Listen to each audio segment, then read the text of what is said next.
mənim ömrümdəki dünyasan, mən sənə məftun olan insan. Sən mənə Leyla kimi Leylasan, mən sənə məcnun olan insan. Sən mənə Leyla kimi Leylasan, mən sənə məcnun olan insan.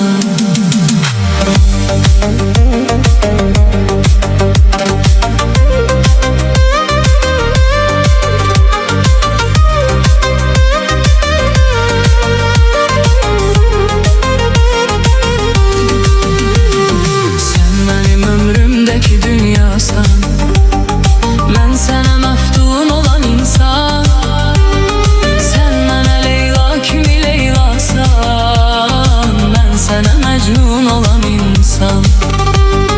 Sen mənə Leyla kimi Leylasan, mən sənə mecnun olan insan. Sevgi daha sıxdı məni, xəyanətin yıxdı məni, bezdim həyat mənzərəsindən. Sən həyatımdan gedəni, tənhalığım etdi dəli, baxdım ölüm pəncərəsindən. Sevgi daha sıxdı məni,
sıxdı məni, xəyanətin yıxdı məni, bezdirdi həyat mənzərəsindən.